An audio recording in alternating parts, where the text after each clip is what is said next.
I'll give an example. I remember one time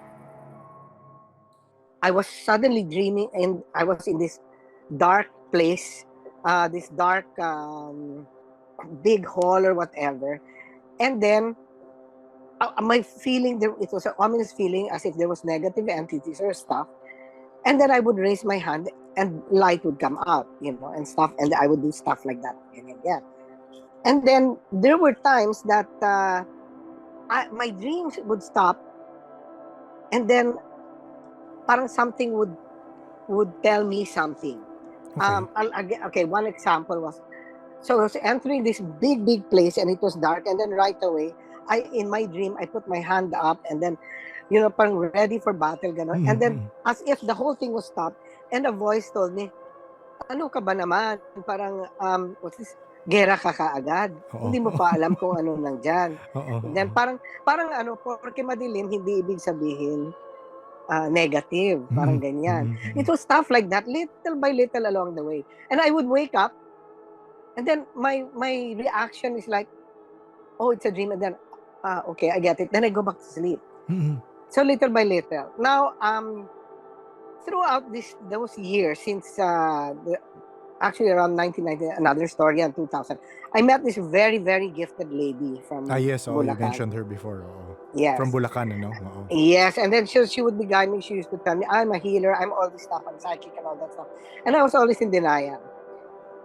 Somewhere along the way, after about a decade of knowing her, then she gets good and she says, something's happening. Sabi niya, what? Sabi niya kasi, dati isa yung angel mo, ngayon tatlo na. Mm. Yung dalawa, parang naka-armor. At parati silang by your side. What was strange was, well, a certain priest, during a party one time, birthday party, he pulls me aside and then he says to me, I can't tell this publicly, because it's frowned upon in the church, sabi ganun. But I can see, and then he tells me, I see ganito with you, blah blah blah blah, and he tells me about these two warrior angels. So I go, oh my gosh, so that parang okay, two different people telling me the same thing. So the gifted person, the girl that I've known for so long, she tells me something's happening. I don't know why they're there. And then later on, she says, something's happening kasi palapit sila. So they're at a point now na parang, parang bantay sarado. Ikaw. And then, yeah, ganon. Then I was going, what the hell's going on? Ganyan. Mm. And then she tells me, all these years I've been reading you, I was never told this. But then, she said to me, you're going to be dealing with a lot of spirits. And then she was saying that when she was told that, she was saying, "Nako, bakit takot pa 'yan? Nako, wag mga ganyan.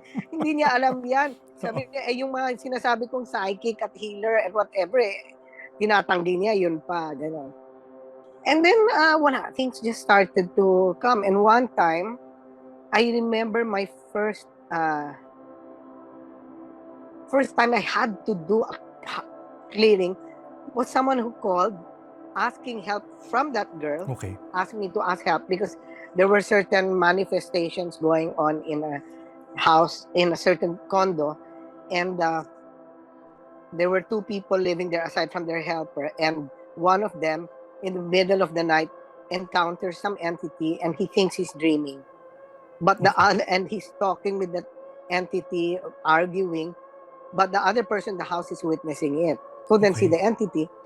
And then it just got worse and worse because one time, parang he sleepwalked already. He was Mm. sleepwalking Mm. and whatever. I So I called my friend, the lady, na lang, I don't want to Yeah. say her name. And I said, how do we help? And she says, pumunta ka dyan. Ikaw ang pumunta. Bakit ako? Ganon, etc. Oo. And basta go there and then bring candles, she said, and then you'll know what to do. Anong you'll know what to Oo. do? Basta punta ka na lang Mm. doon, Mm. you'll know what to do. Mm. And she says, and so we go, ako parang doubtful. And then, what do you mean I know what to do? Sabi, yung mga bantay mo, they will tell you what to do. You'll Mm. know what to do. Mm. And I remember I was coming from a work-related party. Okay. So I had to go there late at night. Mm. And I went to a convenience store to buy candles, but there wasn't any. Okay. No candles. So I said, candies na lang. Candies? Yeah, I bought candies Oh, na lang. I don't okay. know, first, candies na lang. Parang ganon. Afterthought, I thought, ano lang, 1 letter ang difference between candles and candies. Okay. So, I go to that condo, and then, it's late at night, and then, there was this long stairs, and I really got scared for a moment. I said, this looks like a scene from The Exorcist. That Mm. long stairs to go up outside the building. Mm. Then I said, oh no. Anyway, I go there, and that was my first encounter, and I was there. I just went around, felt the place, kind of prayed, and ganyan. And for some reason, it stopped. Well, actually, the funny thing was, my lady friend, my gifted lady friend Yes. says na yung entities that were in their house, ang bait-bait ko daw sa kanila, binigyan ko pa daw ng candy. Mm. Okay. So nalaman niya yun without Yes. hindi mo na kwento. Oo. Yeah, and then she said, alam mo, sobra silang nabaitan sa'yo. Gusto nilang lumipat. And that time, I had already known of a number of my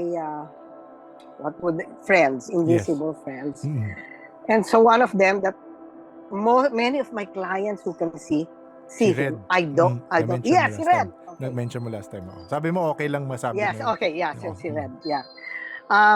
And then so I asked my gifted lady friend, anong sabi ni Red? Sabi ni Red, ayaw, makukulitin mo yan, bawal.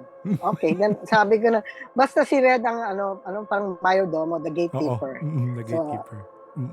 That was my first outside of that early experience. Yes, oo.